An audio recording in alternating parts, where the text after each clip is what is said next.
صل على سيدنا ومولانا محمد وعلى سيدنا علي وسيدتنا فاطمة وسيدتنا زينب وسيدنا حسن وسيدنا حسين وعلى آله وصحبه وبارك وسلم وسيدنا حسين وعلى آله وصحبه وبارك وسلم. الحمدللہ رب العالمین والصلاة والسلام علی سید الانبیاء والمرسلین.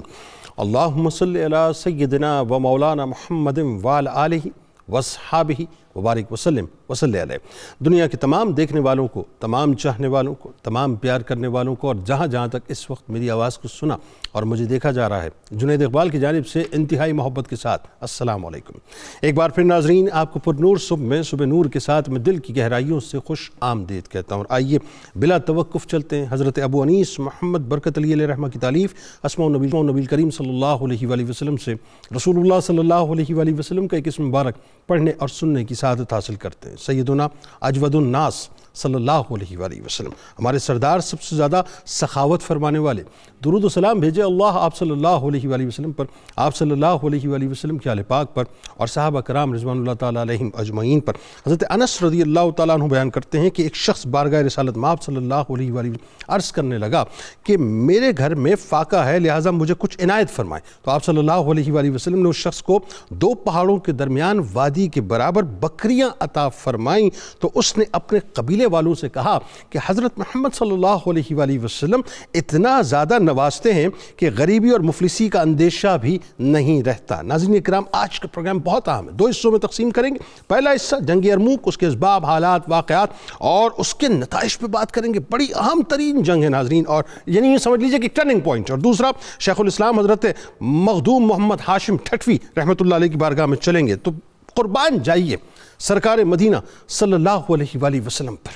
ناظرین کرام، غزوہ خندق کا موقع ہے. مسلمان ابھی مضبوط نہیں ہوئے، ابھی جد و جہد کی، قربانیوں کی کئی ایک منازل باقی ہیں، ابھی آزمائشوں اور امتحانات کے کئی مراحل باقی ہیں. مگر اس وقت غیب کی خبریں بتانے والے ہمارے آقا و مولا صلی اللہ علیہ وآلہ وسلم جو بشارت دے دیتے ہیں ناظرین، 10 سال کے مختصر عرصے میں وہ پوری ہو جاتی ہے کہ مجھے اللہ تعالیٰ نے روم اور ایران کی کنجیاں دی ہیں. یعنی وہ وقت آئے گا کہ دونوں سپر پاورز مسلمانوں کے آگے ڈھیر ہوں گی. ناظرین کرام، عہد فاروقی ہے. دنیا کی 2 سپر پاورز، ایک طرف رومن امپائر ہے، دوسری طرف پرشین امپائر ہے. اب وہ وقت آ گیا کہ رومن امپائر کی طاقت زمین بوس ہونے کو ہے. چند ہزار محمدی دیوانے یا محمدہ کا نعرہ لگا کر، یہ جو یا محمد ہم کہتے ہیں ناظرین، یہ بنیادی طور پہ یوں کہتے ہیں کہ جنگ یرموک میں صحابہ نے بھی تو یا محمد پکارا تھا. تو یا محمدہ کا نعرہ لگا کر ناظرین، جن میں صحابہ بھی ہیں، بدری صحابہ بھی ہیں، صحابیات بھی ہیں اور تابعین بھی ہیں، جہاں شجاعت و بہادری لازوال ہے ناظرین، جہاں اللہ پر توکل بے مثال ہے کہ سروں پر کفن باندھ کر محمدی دیوانے لاکھوں کی تعداد میں آئے ہوئے رومیوں کے لشکر سے ٹکرا گئے ناظرین.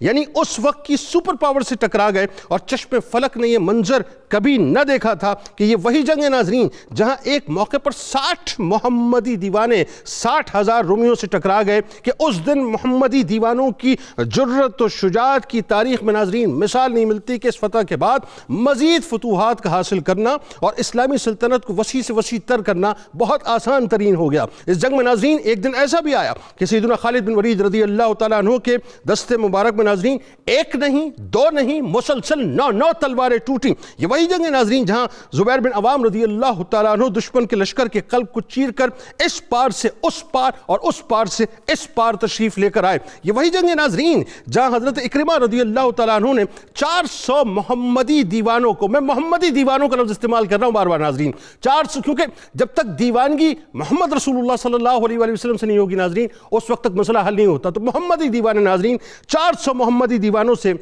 شہادت پر بیعت لی۔ یہ وہی جنگ ہے ناظرین جس میں عورتوں کی شجاعت و بہادری دید نہیں تھی، یہ وہی جنگ ہے جس میں فتح کی بشارت مدینہ منورہ میں سیدنا فاروق اعظم رضی اللہ تعالیٰ عنہ کو خواب میں خود رسول اللہ صلی اللہ علیہ وآلہ وسلم نے عطا فرمائی، اور یہ وہی جنگ ہے جس میں رومی بادشاہ ہرقل کو جب شکست کی خبر دی گئی تو بڑی حسرت کے ساتھ وہ پکار اٹھا کہ الوداع اے سرزمین شام، کتنی خوبصورت سرزمین دشمنوں کے ہاتھ لگ گئی۔ جنگ یرموک ناظرین عہد فاروقی رضی اللہ تعالیٰ عنہ کی فیصلہ کن جنگوں میں سے ایک جنگ تھی، جس میں چند ہزار مسلمانوں نے لاکھوں رومیوں کو شکست فاش دے کر رومن امپائر کو، سپریم پاور جو اپنے آپ کو کہتے تھے، تباہ و برباد کر دیا۔ پھر وہ موقع ہے ناظرین کہ بیت المقدس کی فتح کا دروازہ کھلا۔ تو جنگ یرموک ہماری تاریخ کا انتہائی شاندار باب ہے۔ آئیے اس باب کو کھولتے ہیں اور اس کو پڑھنے کی، اس کو سمجھنے کی کوشش کرتے ہیں۔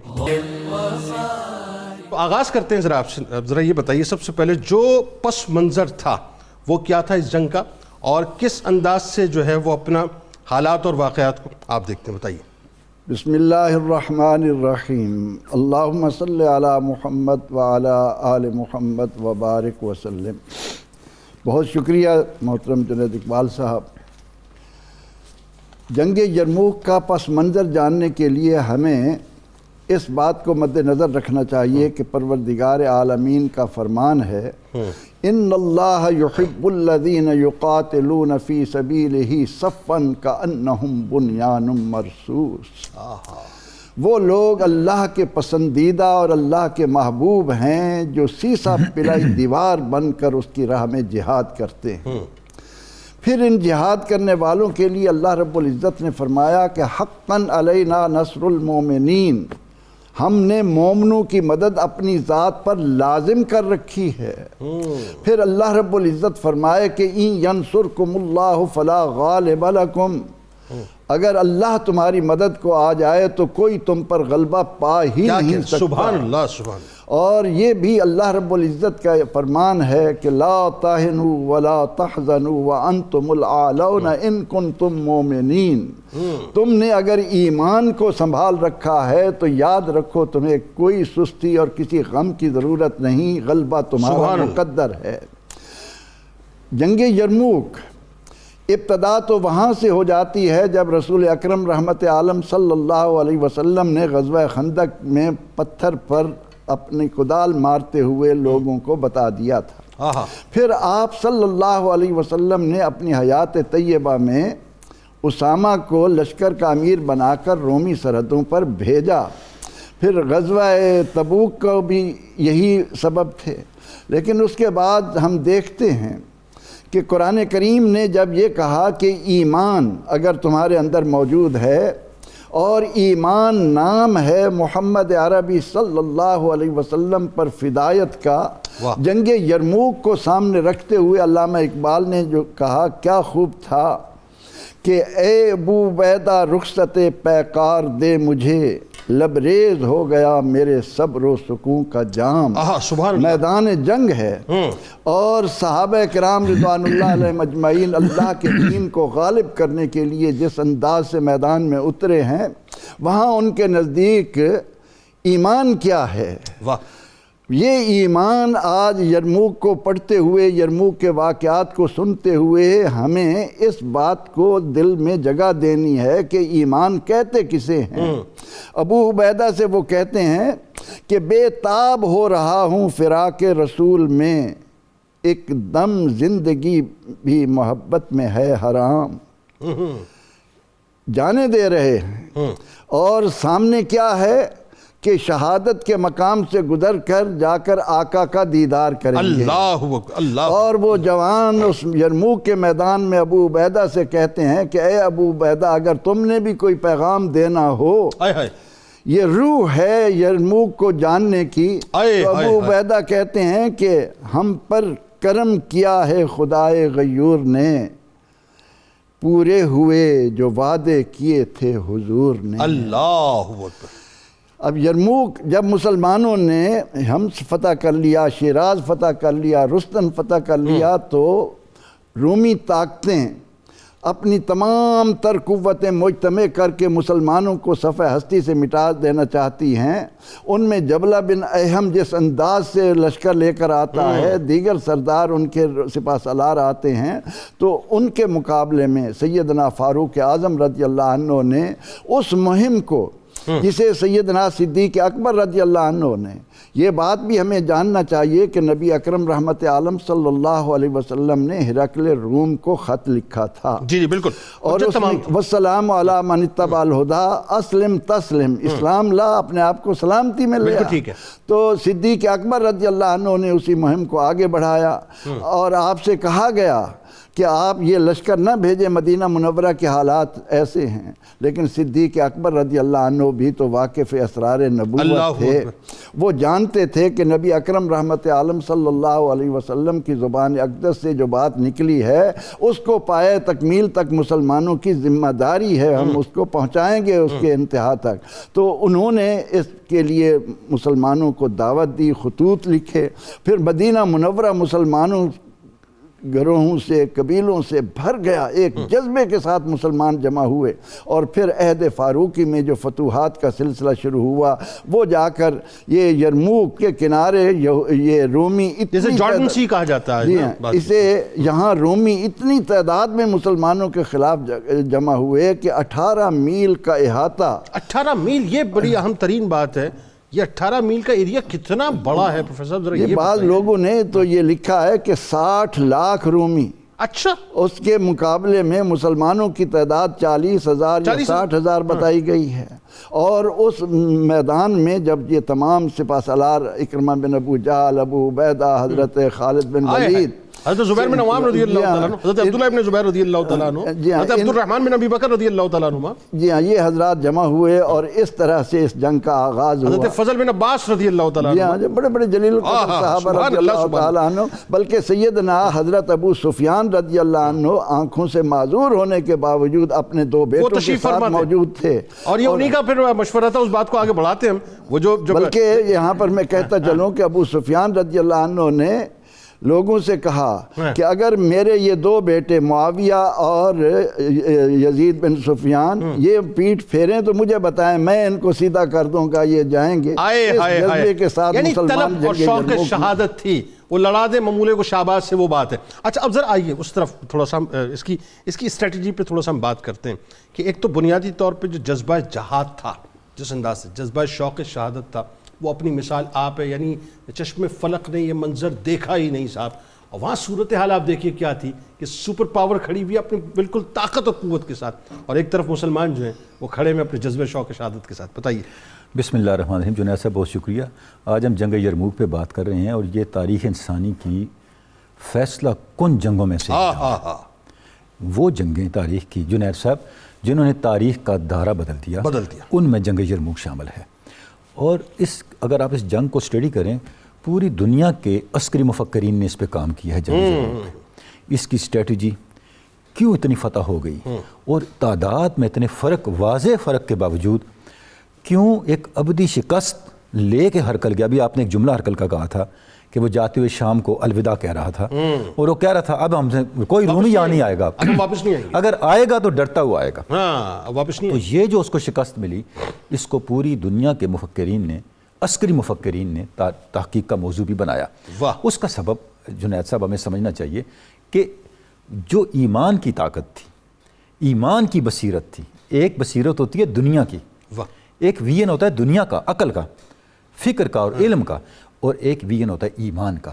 حضرت سفیان ثوری نے فرمایا تھا اگر آپ لوگ صحابہ کو دیکھ لو تو آپ سمجھو گے وہ مجنون اور دیوانے تھے۔ جنید صاحب اس جنگ میں آپ دیکھیں خالد بن ولید کے ہاتھ سے 8 تلواریں نہیں ٹوٹیں، یہ ان ٹوٹنے والی ہر تلوار جو تھی وہ مسلمانوں کے جذبہ جہاد کا نشان تھی۔ اللہ کہ مسلمانوں کا جذبہ جہاد، تلواریں بھی متحمل نہیں تھی، وہ بھی ٹوٹ رہی تھیں۔ اگر صرف اسی جملے پہ غور کریں جو 9 تلواروں کا ٹوٹنا، میں یہ سوچتا ہوں ہم ایک تلوار پکڑ نہیں سکتے، کچھ اس کے کو توڑنا، دیکھیں وہ کیا طاقت تھی کہ 9 تلواریں ٹوٹی اور پھر بھی طاقت کے ساتھ دیکھیں وہ جنگ کی شدت کیا تھی، اس مارکے کی شدت کیا تھی، ایک نہیں 2 نہیں 9 تلواریں سیف اللہ کے ہاتھ میں، اور لوہے کی تلواریں، کانچ کی تلواریں نہیں تھیں۔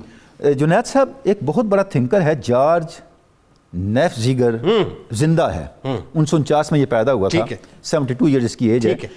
اس نے اسلام ایٹ وار ایک کتاب لکھی، میں ایک جملہ پڑھنا چاہوں گا. ہاں بتائیے. وہ کہتا ہے although Yarmouk is little known today, it is one of the most decisive battles in human history. Had Hercules forces prevailed, the modern world would be so changed as to be unrecognizable. وہ کہتا ہے کہ آج یرموک کو ہم کم جانتے ہیں، لیکن دنیا کو پتہ نہیں ہے کہ یہ دنیا کی سب سے فیصلہ کن جنگ تھی. واہ. اگر ہرک نہ ہارتا آج دنیا ایسی ہوتی ہم سوچ بھی نہیں سکتے. دوسری بات میں آپ کی خدمت میں عرض کروں، اس جنگ میں جو مسلمانوں نے حکمت عملی اختیار کی، جی وہ کیا، وہ بتائیے. اس سے بعد میں دنیا نے اپنایا. ہاں وہ بتائیے. دنیا نے اس پہ تحقیق کی. وہ بتائیے.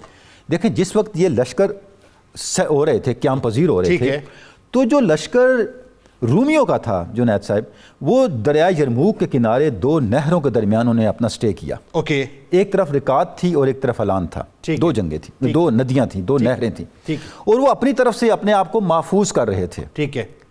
خالد بن ولید نے اپنے لشکر کو اس طرح سے وہاں پہ قیام اس کا کروایا، یہ بھاگنا بھی چاہیں تو دریاؤں میں ڈوبے. 5000 سوار پیچھے سے بھیجے تھے، یہ دریاؤں میں ڈوبے. دریاؤں میں ڈوبے. دریاؤں میں ڈوبے. ٹھیک ہے. اچھا، جو خالد بن ولید کی اسٹریٹجی تھی، اور اگر آپ ان کی پوری جنگی تاریخ کو اٹھا کے دیکھیں، ان کی زندگی کو دیکھیں، ان کی زندگی کی 3 بڑی جنگیں ہیں سب جنگوں میں جو سر فہرست ہیں. جی.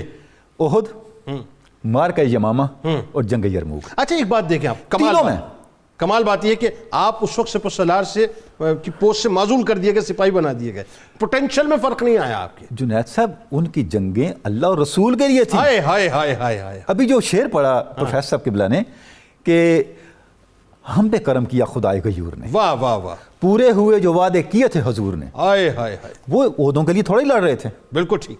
وہ مال غنیمت کے لیے نہیں لڑ رہے تھے، میڈلز کے لیے نہیں لڑ رہے تھے، وہ اللہ اور اس کے رسول کی رضا کے لیے، اور جو اللہ کے رسول نے وعدے کیے تھے ان کے لیے لڑ رہے تھے. وہ جو جبلہ غسانی کو انہوں نے بھیجا، وہ چونکہ عربی سردار تھا، وہ سمجھتا تھا مزاج، انہوں نے اس کو بھیجا، اور اس کا جو سربراہ تھا، سردار تھا، اس نے کہا اگر آپ یہ کر لو تو ہم ملک شام کی حکمرانی آپ کو دے دیں گے. اوکے.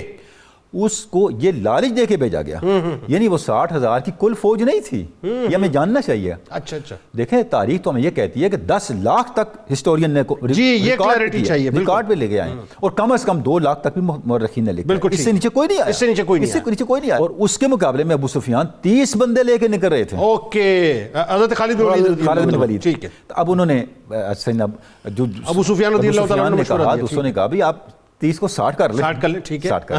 تو یہ ایمانی طاقت تھی. تو میں یہ عرض کر رہا ہوں جو خالد بن ولید کی پہلی اسٹریٹجی تھی وہ یہ تھی کہ یہ ایک جم غفیر کے ہمارا سامنا ہے، تو اس میں یلغار مخالف لشکر کرے. ٹھیک ہے. اس کو جنید صاحب اب جو ہے کہتے ہیں کارل کلازویٹس اسٹریٹجی. اچھا. جو جرمن آرمی چیف تھا، اس نے اس پہ لکھا. ہاں بتائیے.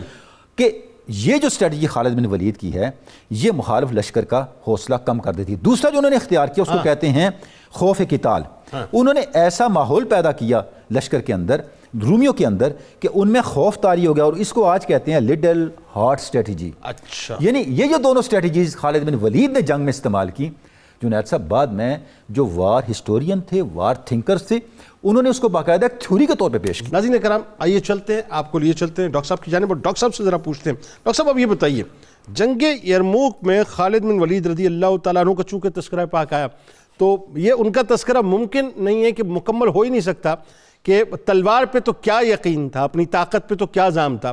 اصل ناز تو وہ منہ مبارک پر کرتے تھے جو اپنی ٹوپی کے اندر سجا کے رکھتے تھے تاج کی طرح. ذرا یہ آپ بتائیے، یہ اسی جنگ یرموک کا بڑا کمال واقعہ ہے. دوسرا جو صحابہ اور صحابیات کا جو جذبہ ایثار و قربانی ہے صاحب، وہ تو چشم فلک نے ایسا منظر دیکھا ہے کہ محفوظ کر لیا اپنے سینے میں، وہ آپ نے بتانا ہے. پھر آخر میں جو نتائج و ثمرات ہیں وہ بھی آپ نے بتانے ہیں. جی بسم اللہ الرحمن الرحیم.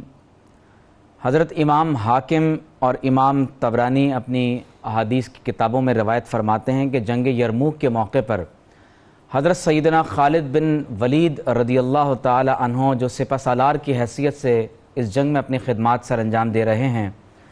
اب اندازہ کیجئے جنید بھائی کہ حدیث میں یہ لکھا ہوا ہے کہ جب نستور کے ساتھ آپ کا مقابلہ ہو رہا ہے اور آپ کی سر مبارک سے ٹوپی مبارک نیچے گر گئی، سر مبارک پر آپ نے سرخ رنگ کا امامہ باندھا ہوا ہے، اس کیفیت میں آپ صحابہ سے فرما رہے ہیں کہ اطلبوہا، میری ٹوپی کو تلاش کرو. اور صحابہ اور تابعین فرماتے ہیں کہ ہم نے دیکھا کہ خالد بن ولید رضی اللہ تعالی عنہ کی یہ مبارک ٹوپی نہایت پرانی ہے، اور نستور نے جب یہ دیکھا کہ آپ اس وقت اپنی ٹوپی کو تلاش کر رہے ہیں، اس نے موقع پا کر نعوذ باللہ من ذالک آپ کی پشت مبارک پر حملہ کر کے آپ کو زخمی کر دیا۔ حضرت خالد بن ولید رضی اللہ تعالی عنہ کی ٹوپی کو تلاش کیا گیا، آپ نے اپنے مبارک امامے کو اپنے سر پر رکھا، تو بعد میں پوچھا گیا کہ آخر ایسی کیا وجہ ہوئی کہ آپ رضی اللہ تعالی عنہ نے صرف اس ٹوپی اور امامے کی خاطر اپنی جان کو خطرے میں ڈال دیا، جبکہ اس موقع پر رومنز کے مقابلے میں آپ مسلمانوں کی جنگ کو لیڈ کر رہے تھے۔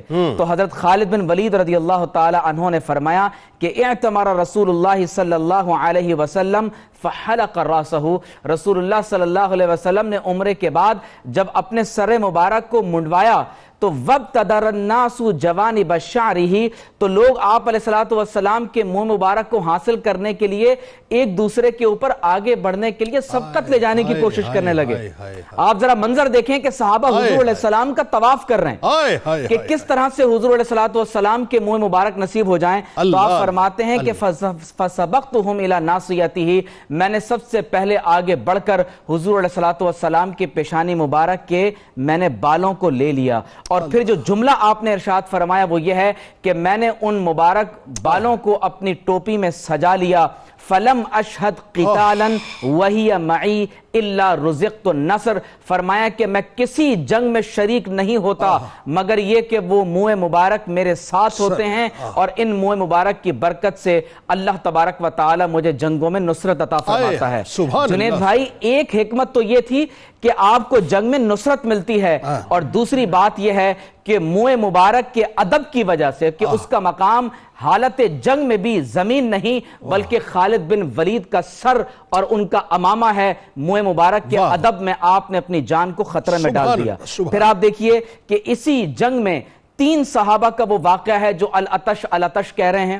مسلمان صحابیات پانی پلانے کے لیے آگے بڑھتی ہیں، اور یکے بعد دیگرے یُثِرُونَ عَلَىٰ أَنفُسِهِمْ وَلَوْ كَانَ بِهِمْ خَصَاصَةٌ، تینوں شہید ہو جاتے ہیں اور پیاسے اللہ کی بارگاہ میں حاضر ہو جاتے ہیں۔ پھر آپ دیکھیے کہ ان جنگوں میں حضرت خولہ، حضرت ام حکیم، حضرت لبنہ، حضرت سلمہ، حضرت اسماء بنت ابی بکر، حضرت عفیرہ رضی اللہ تعالی عنہن اجمعین خواتین کے لیے ایک ایسی عظیم مثال قائم کرتی ہیں کہ جس کی مثال ہمیں قیامت تک صحابیات کی مثل ہمیں نظر نہیں آ سکتی۔ حضرت خولہ رضی اللہ تعالی عنہ جب جنگوں کے اندر آپ اس جنگ میں زخمی ہو جاتی ہیں اور ایک کافر آپ پر حملہ کرنے کے لیے ضرب لگانا چاہتا ہے، تو ایک دوسری خاتون حضرت عفیرہ رضی اللہ تعالی عنہ مدد کے لیے آگے بڑھتی ہیں اور حضرت خولہ کو بچاتی ہیں، اور اس حال میں حضرت خولہ جبکہ زخمی ہیں تو دعا کیا کر رہی ہیں؟ اللہم اجعلنی فداء لاخی، اے رب کریم مجھے اپنے بھائی کے اوپر فدا فرما دے، ولا تفجع بہ الاسلام، اور میرے بھائی کی کسی کمزوری کی وجہ سے اسلام کو نقصان نہ پہنچنے دینا۔ اور پھر جب حضرت زرار رضی اللہ تعالیٰ عنہ رات کو خیمے میں واپس پہنچتے ہیں تو کیا دیکھتے ہیں کہ رات کو خواتین کی مدد کرنے والی عورتوں میں حضرت خولہ رضی اللہ تعالی عنہا زخمی ہونے کے باوجود خدمت فرما رہی ہیں۔ حضرت اسماء بنت ابی بکر رضی اللہ تعالی عنہا اپنے شوہر حضرت زبیر رضی اللہ تعالی عنہ کے ساتھ رات کو پہرا دے رہی ہیں۔ میں یہ سمجھتا ہوں کہ جنگ یرموک میں جہاں مسلمانوں نے رومنز کو شکست دی ہے، سیریا شام فتح ہوا ہے اور اس نے مسلمانوں کے لیے فلسطین تک کے دروازوں کو کھول دیا، یہ وہ جنگی حکمت عملی کا نتیجہ ہے اور وہ خوبصورت نتیجہ جس پر ڈاکٹر صاحب نے بھی بات کی ہے۔ میں یہ سمجھتا ہوں کہ قیامت تک آنے والے مسلمانوں کے لیے اب ایک نیا رستہ یہ کھلا ہے جنگ یرموک کے اس یاد کو تازہ کرتے ہوئے کہ وہ پھر دوبارہ سیریا کے مسلمانوں کو فتح یاب کریں اور فلسطین کے لیے اپنے رستوں کو واہ کریں۔ سب سے بتائیے حضرت مخدوم محمد ہاشم ٹھٹوی رحمۃ اللہ علیہ کا جو خاندانی تعارف ہے وہ کیا ہے؟ آپ کی شخصیت کے بارے میں بتائیے، ابتدائی حالات کے بارے میں، تعلیم و تربیت کے بارے میں۔ شیخ الاسلام مخدوم محمد ہاشم رحمۃ اللہ تعالی علیہ، ان کا جب ہم آج اس منظر میں ذکر کر رہے ہیں وہ متوجہ کرتا ہے آج کے پاکستان کے مخدوموں کو اپنی طرف، کہ آپ مخدوم ہیں، میں بھی مخدوم ہوں۔ واہ واہ واہ، کیا اچھی بات ہے، کیا اچھی بات آپ کر رہے ہیں، ٹھیک ہے۔ میں نے کس انداز سے زندگی گزاری اور آپ مخدوم کس انداز سے زندگی بسر کر رہے ہیں۔ سیدنا حضرت مخدوم محمد ہاشم ٹھٹوی رحمۃ اللہ علیہ کے آباء و اجداد محمد بن قاسم کے لشکر میں باب الاسلام جس کو بنا گئے، سندھ کو باب الاسلام کا جو درجہ دے گئے، ان میں آپ کے آباء و اجداد تھے، اور ان کا تعلق جا کر ملتا ہے حضور علیہ الصلاۃ کے چچا حارث بن عبد المطلب سے۔ اللہ اکبر، اس وجہ سے آپ ہاشمی کہلواتے ہیں، یعنی آپ کا جو سلسلہ نسب پاک کا وہ اس طرح سے جا کر ان کے ساتھ مل جاتا ہے۔ آپ کے والد مخدوم عبد الغفور ہاشمی رحمۃ اللہ تعالی علیہ بہت بڑے عالم تھے، علمی گھرانہ تھا، بالکل ٹھیک، اور مسلمان کی جو شان ہوتی ہے، پہچان ہوتی ہے، اس کا وہ ایک بہترین نمونہ تھے۔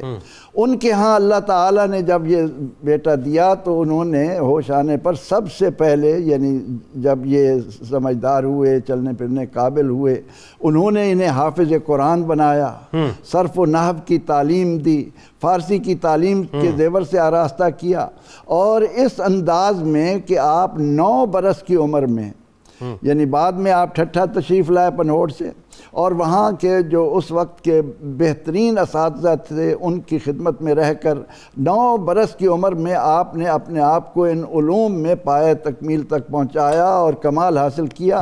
اور اس کے بعد جب آپ کا سفر ہے حجاز کا، وہاں بھی آپ نے بڑے بڑے محدثین سے، مفسرین سے وہاں بھی کسب فیض کیا۔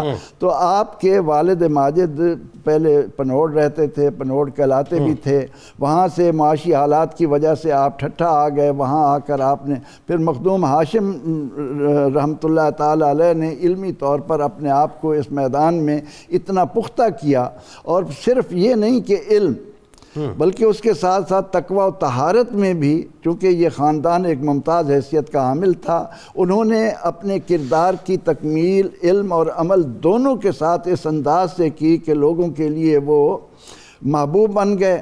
اللہ رب العزت نے انہیں دوام عطا کیا، ان کو بہترین مرتبے اور مقام پر پہنچایا۔ مخدوم ہاشم رحمۃ اللہ علیہ علمی طور پر، جیسا کہ آپ نے بھی تذکرہ کیا کہ 300 سے زائد کتب، اور ہر زبان میں، پھر قادر الکلام 450 بھی آتا ہے روایت، 450 بھی آتا ہے، 300 کا بھی علماء نے ذکر کیا۔ تو انہوں نے اس خطے میں علوم کو اس طرح پھیلایا کہ پاکستان بننے سے پہلے جو اس علاقے کے حالات ہوئے، یہ وہ علاقے تھے کہ ایک ایک ضلع میں کئی 100 مدارس قائم تھے، ٹھیک ہے، اور علوم دینیہ کے فروغ کے لیے، اور علوم دینیہ ہی تھے جو ہماری معاشی ضرورت کو پورا کر رہے تھے، جو ہماری معاشرتی ضرورتوں کو پورا کر رہے تھے، جو ہمارے اخلاق کو سنوار رہے تھے، جو ہمیں سیاسی طور پر بلندیوں پر لے جا رہے تھے۔ لیکن آج جب ہم ان کا تذکرہ کرتے ہیں تو ہمیں اس بات کی ضرورت ہے کہ ہم اس ماضی کی طرف لوٹیں جہاں شخصیت سازی کو اہمیت دی جاتی تھی، ٹھیک، اور حضرت مخدوم محمد ہاشم رحمۃ اللہ علیہ نے اپنے علم و عمل کے ساتھ یہاں جو روشنی پھیلائی، اس کا صدقہ ہے کہ آج ہمیں اللہ تعالیٰ نے پاکستان کی صورت میں یہ ملک عطا کیا۔ ٹھٹھا میں آپ بیسیکلی مکلی کے جو قبرستان ہے اس سے متصل جو آپ تشریف فرمائیں، اور بڑا آپ کا جو ہے کو خوبصورت سا احاطہ بنا ہوا ہے جہاں پہ آپ تشریف فرمائیں۔ روحانی سفر آپ کا ذرا یہ بھی بتلائیے خاص طور پہ، اور وہی بات ہے کہ علمی سفر کے لیے جہاں آپ نے حرمین شریفین تک جو ہے سفر کیا ہے، کئی اسفار آپ کے اس میں ملتے ہیں، تو ایک تو بیت کا سلسلہ بھی آپ بتائیے، نیز اس کے ساتھ ساتھ یہ بھی بتائیے کہ اس وقت جو حالات اور واقعات تھے اور سلاطین وقت کے ساتھ جو آپ کا تعلق تھا، کس انداز سے آپ ان کو موٹیویٹ کرتے تھے کہ ان برائیوں کو ختم کیا جائے جو معاشرے میں پریویل کی ہوئی ہیں؟ جنید صاحب، مخدوم صاحب کی جو شخصیت ہے وہ ہندوستان کے ان بزرگوں میں سے ہے جو علم ظاہر اور علم باطن کے جامع تھے۔ یہ ان شخصیات میں سے ہیں جنہوں نے مدرسے یا خانقاہ میں بیٹھ کے نہیں بلکہ سوسائٹی میں نکل کے دین کا کام کیا اور سوسائٹی کو بدلا، اور اللہ رب العزت نے حضرت مخدوم کو غیر معمولی صلاحیتوں سے نوازا تھا۔ آپ یہ دیکھیں، جب وہ درس انہوں نے آغاز کیا پڑھنا تو جنید صاحب 6 سال کا کورس علوم کا انہوں نے صرف 6 ماہ میں مکمل کیا، یعنی 6 سال کا کورس 6 ماہ میں مکمل کرنا یہ غیر معمولی صلاحیت کا حامل شخص ہی کر سکتا ہے۔ حرمین شریفین کے انہوں نے سفر کیے اور علمی سفر کیے، جب علم ظاہر انہوں نے مکمل کر لیا، اب وہ علم باطن کی طرف متوجہ ہوئے اور سید سعد اللہ صورتی علیہ رحمہ جو سلسلہ قادریہ کے بہت بڑے بزرگ تھے ان سے انہوں نے بیعت کی، اور اس کے علاوہ نقشبندیہ سلسلے کے ساتھ بھی ان کا تعلق رہا، اور 1 سال تک اپنے شیخ طریقت کی نگرانی میں رہے، تزکیہ، اصلاح، سوسائٹی کو کس طرح ٹھیک کرنا ہے اور سلسلہ قادریہ کو، روحانیت کو معاشرے میں کس طرح عام کرنا ہے، اس کی انہوں نے تربیت لی۔ اچھا جنید صاحب، جو ایک خاص نقطہ میں نظر آتا ہے، ایک امتیاز نظر آتا ہے حضرت مخدوم ہاشم ٹھٹوی علیہ رحمہ کا، کہ یہ جو سلسلہ قادریہ کے ساتھ ان کا تعلق اور سلسلہ قادریہ کے ذریعے تربیت، اس سلسلے کے مزاج کے مطابق تربیت پانا، کہ انہوں نے دین کو معاشرے میں وقار اور قوت دینے کا نظریہ اخذ کیا اپنے شیخ سے۔ واہ واہ واہ، میں اس کی مثال آپ کو یوں دوں گا، بتائیے۔ 450 انہوں نے کتابیں لکھی، ٹھیک ہے، جس کتاب کو اٹھائیں، سیرت پہ جو انہوں نے کتاب لکھی اس کا نام کیا رکھا؟ بذل القوت، حضور کی ذات کے ذکر سے طاقت کیسے ملتی، کیا کہنے کیا کہنے۔ سفر کیا حرمین کا، اس کا تذکرہ لکھا، راحت القلوب، نہیں بلکہ قوت حیات القلوب فی زیارت المحبوب، حیات القلوب، کہ دلوں کو زندگی کیسے ملتی ہے واہ واہ واہ، حضور کی بارگاہ میں، کیا کہنے۔ اچھا پھر وہی بات ہے کہ زندگی ایسے ملتی ہے کہ سلام کیا، جواب بھی نام کے ساتھ آیا۔ سبحان اللہ۔ دیکھیں یہی تو صوفیاء کی شان ہے جنید صاحب، وہ چکھنے کے بعد بات کرتے ہیں، یہ تو غزالی کہہ رہی ہے، اہل ذوق ہوتے ہیں۔ واہ واہ، کیا اچھا جملہ۔ یہ باتیں، یہ کتابیں لکھنے کے لیے کتاب نہیں لکھتے، حقائق پہلے دیکھتے ہیں، بیان بعد میں کرتے ہیں، یہ صوفیاء کی شان ہے۔ اچھا اس کے بعد آپ دیکھیں انہوں نے آپ صلی اللہ علیہ وسلم کے 186 معجزات پر مشتمل کتاب لکھی جناب، اس کا نام کیا رکھا؟ جناب قوت العاشقین۔ اللہ اکبر۔ مخدوم ہاشم ٹھٹوی زندگی اور قوت کے نمائندہ عالم دین۔ واہ، اچھا قصیدہ برد شریف کے انداز میں آپ نے اشعار لکھے۔ سبحان اللہ۔ یہ جو کتاب ہے قوت العاشقین، اس کے شروع میں انہوں نے قصیدہ بردہ کی طرز پہ قصیدہ لکھا، جو 100 سے زیادہ اشعار پر مشتمل ہے۔ اللہ اکبر۔ ایگزیکٹ تعداد میرے ذہن میں نہیں ہے، لیکن 100 سے زیادہ اشعار پر فرما یہ رہے ہیں حضور کے معجزات کا ذکر عاشقوں کی طاقت ہے۔ اللہ اکبر۔ یہ صرف معجزہ نہیں، یہ سیرت ہے، اس ہر معجزے کے اندر ایک اصول ہے۔ بالکل، جب آپ اس اصول کو سمجھ جاتے ہیں تو کیا ہوتا ہے؟ وہ اصول آپ کی زندگی میں جاری و ساری ہو جاتا ہے۔ واہ واہ۔ یعنی آپ دیکھیں ان کی کتابوں سے آپ کو کیا ملتا ہے؟ حضور کی محبت اور حضور کا تذکرہ صرف مذہبی جذبے کے طور پہ نہیں ملتا، بالکل ایسے زندگی کے سرچشمے، طاقت کے سرچشمے کے طور پہ۔ وہ بھی بتائیے اب خاص طور پہ جو سلاطین سے آپ۔ اچھا اس کے بعد کیونکہ آپ کا مزاج ایسا ہے، جو آپ نے اپنے شیخ طریقت سے تربیت پائی، خانقاہ میں نہیں بیٹھنا، اچھا ٹھیک ہے، مدرسے میں صرف نہیں بیٹھنا۔ اوکے، دیکھیں جب علم حاصل کیا پہلے اپنے آبائی علاقے میں اوریجن تو آپ کا 7 شریف تھا نا، آبائی علاقے میں آ کے مدرسہ قائم کیا، لیکن جب دیکھا وہاں پہ اتنی لوگوں کی انوالومنٹ نہیں تو ٹھٹھا تشریف لے آئے، وہاں انہوں نے کام شروع کیا، سوسائٹی کے ہر حصے کو ایڈریس کیا، حتیٰ کہ سلاطین کو، اور حاکم وقت کو آپ نے خط لکھا کہ یہ جو مسائل ہیں سوسائٹی کے اندر، فحاشی ہے، عریانی ہے، ملاوٹ ہے، ناچ گانے ہیں، اس کو بین کرو، یعنی وہ ورنہ اللہ کے قہر کے لیے تیار ہو جاؤ۔ بادشاہ نے ان کا خط ملنے کے بعد ان کو بلا کے یہ نہیں کہا کہ آپ نے کس اتھارٹی کے ساتھ مجھے خط لکھ دیا، بادشاہ نے پوری اپنے قلم رو میں حکم جاری کیا کہ مخدوم صاحب کے احکام پہ عمل کیا جائے۔ آئیے جی ڈاکٹر صاحب اب ذرا یہ بتائیے، مخدوم ہاشم ٹھٹوی رحمۃ اللہ علیہ کا جو علمی مقام ہے، تھوڑا سا ظاہر تذکرہ ڈاکٹر صاحب نے کیا، تھوڑا آپ بھی بتائیے، تصانیف کے حوالے سے بھی کچھ آپ بھی ایڈ آن کیجئے، اور جو آپ کا عشق رسول صلی اللہ علیہ وآلہ وسلم اور عشق اہل بیت ہے، ذرا اس پہ بھی تھوڑا سا نظر فرمائیں۔ بسم اللہ الرحمن الرحیم۔ جنید بھائی، حضرت محمد ہاشم بن عبد الغفور بن عبد الرحمن سندھی ٹھٹوی رحمۃ اللہ علیہ 1104 ہجری میں آپ کی ولادت ہوئی اور 1174 ہجری میں آپ کا وصال ہوا ہے، اور آپ دیکھیے کہ کثیر التصانیف بزرگ ہیں، اور تقریباً جس طرح 300 یا 400 لگ بھگ آپ کی کتب کا تذکرہ ہو رہا ہے، اس میں تفسیر، حدیث، فقہ، اصول فقہ، اسماء الرجال، قواعد، اس کے علاوہ سیرت النبی صلی اللہ علیہ وسلم، اور یہ تمام علوم و فنون پر کتابیں سندھی، عربی، اردو اور فارسی زبانوں کے اندر موجود ہیں۔ میں یہاں پر ضمناً پہلے ایک بات کا ذکر کر دوں کہ شیخ نے اپنی جو اسانید طرق صوفیہ میں ذکر کی ہیں، ان میں طریقہ قادریہ، طریقہ قشیریہ، طریقہ سہروردیہ، طریقہ کبرویہ، طریقہ رفاعیہ، طریقہ تیفوریہ بستامیہ، طریقہ چشتیہ، نقشبندیہ، شاذلیہ، احمدیہ، غزالیہ، جنیدیہ اور اویسیہ۔ اور قابل توجہ بات یہ ہے کہ آپ رضی اللہ تعالی عنہ نے جو اپنی کتابیں تحریر فرمائی ہیں، قوت العاشقین، لوگ اس کو عام طور پر قوت العاشقین کہہ دیتے ہیں، یہ قوت العاشقین ہیں، یعنی ایک ایسی تحریر جہاں سے عشاق غذا کو حاصل کرتے ہیں. واہ واہ واہ. اور پھر آپ اگر خصوصی طور پر حضور علیہ الصلوۃ والسلام کی محبت کے حوالے سے بات کریں تو آپ نے کتاب تحریر فرمائی حلاوت الفم بذکر جوامع الکلم، حیات القاری باطراف البخاری، السیف الجلی علی صاب النبی صلی اللہ علیہ وسلم، شرح صفت الروضۃ المبارکہ. اور میرے سامنے جو اس وقت کتاب ہے یہ حدیقۃ الصفا فی اسماء النبی المصطفیٰ صلی اللہ علیہ وسلم.